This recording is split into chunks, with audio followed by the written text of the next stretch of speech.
Hi,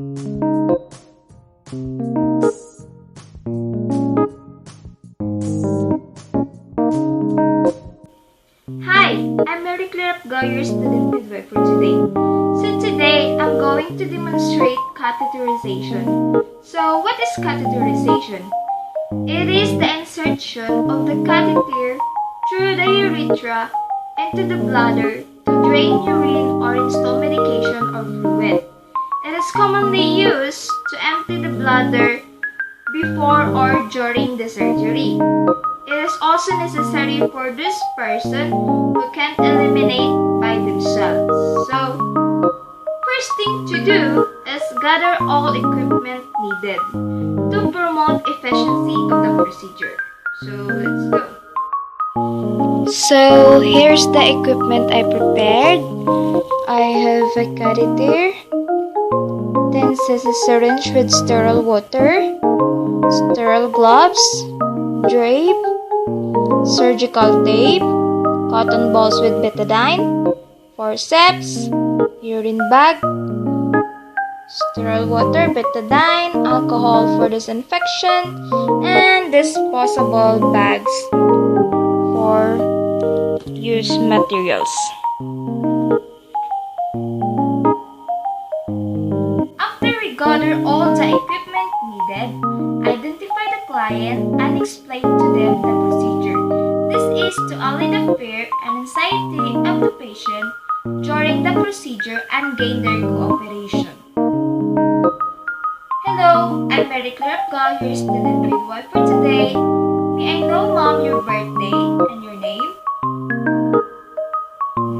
So, Miss Red Bear, today I'm going to insert a catheter into your urethra or private parts prior to your doctor's advice. Is that okay for you?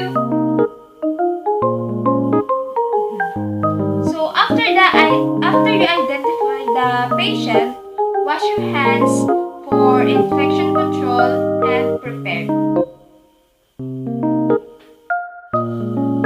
So now, arrange our equipment in the sterile field, which is I've already done. I already opened the catheterization seat. This is to decrease the risk of contamination and increase the speed of our performance during the procedure. Here. So now, after we wash our hands and gather all the equipment needed, provide patient privacy by closing the curtains and the doors. Then, assist the client in appropriate position. This is to relax the muscles and facilitate the insertion of catheterization. In female, position in dorsal recumbent, and in male, position in supine and slightly legs are abducted. Then, strip all the bodies except the perineum area.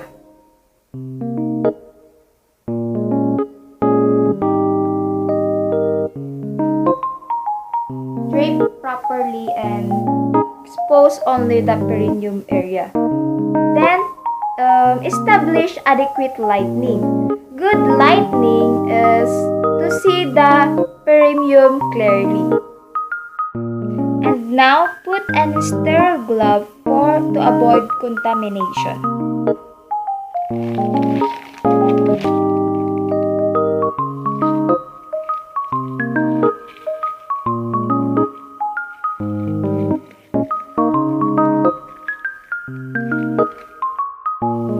After we put our sterile glove, put the drape properly in under the perineum of the patient.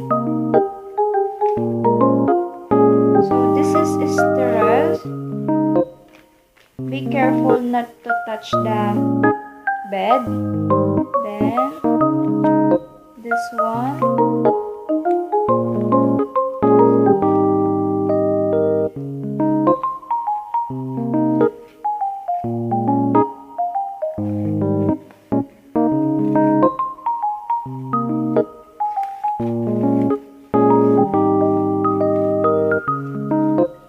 And now, For an indwelling catheter, attach the syringe into the balloons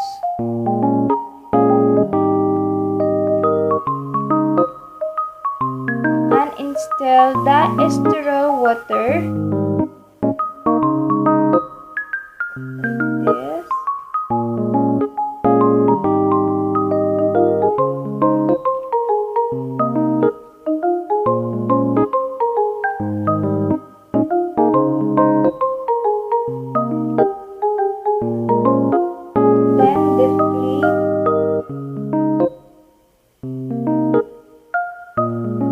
Withdraw.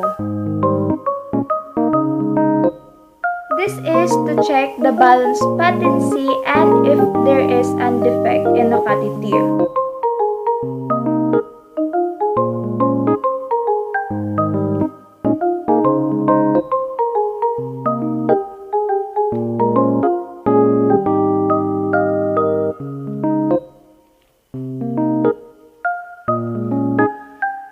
And now, connect the distal end of the catheter, this one, to the drainage tubing.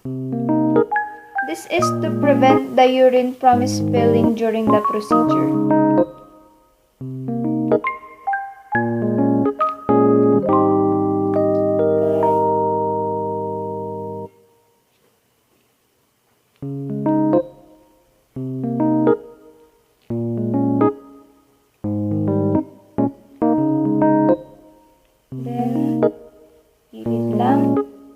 And now, clean the meatus using a downward stroke and this one. Our forceps with betadine solution.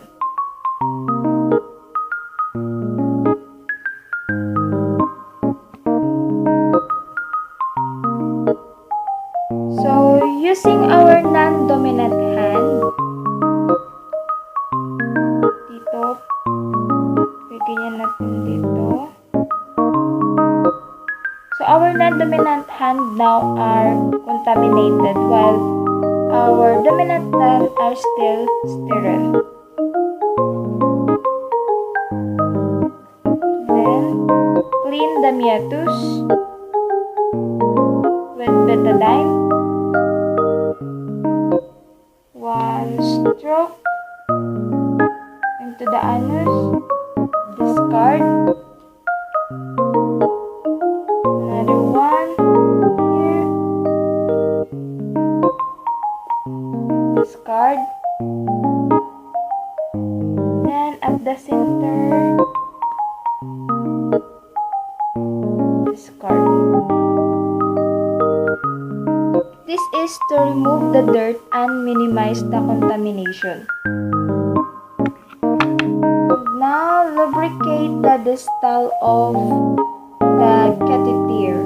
For female, we should lubricate 2 to 3 inches, while in the male, we should lubricate it in 6 to 9 inches.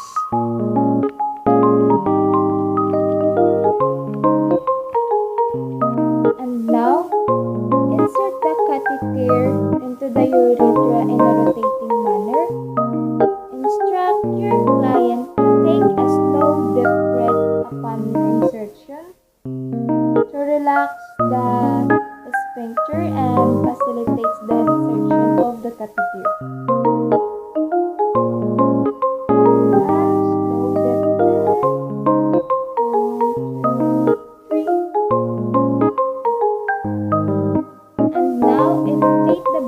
With the sterile water.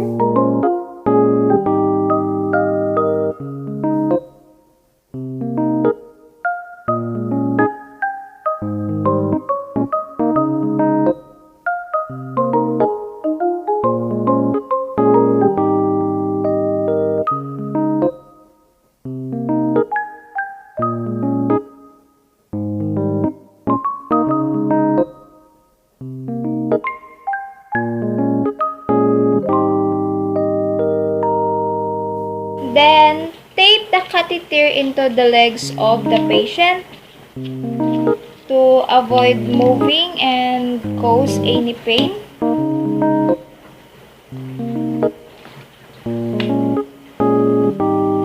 Then remove this.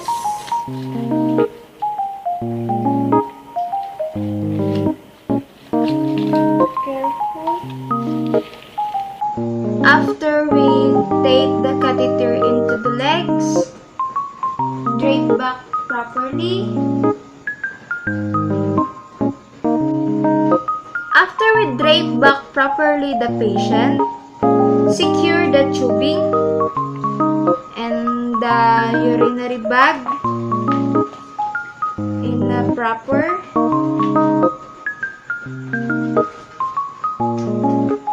Then, assess the client to a comfortable position. Then, gather and discard all the disposable properly.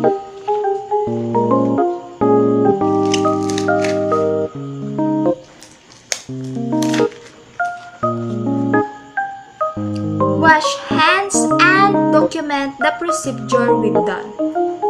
In documentation, documenting the data including the date and time we've done the procedure and the type and size of catheter.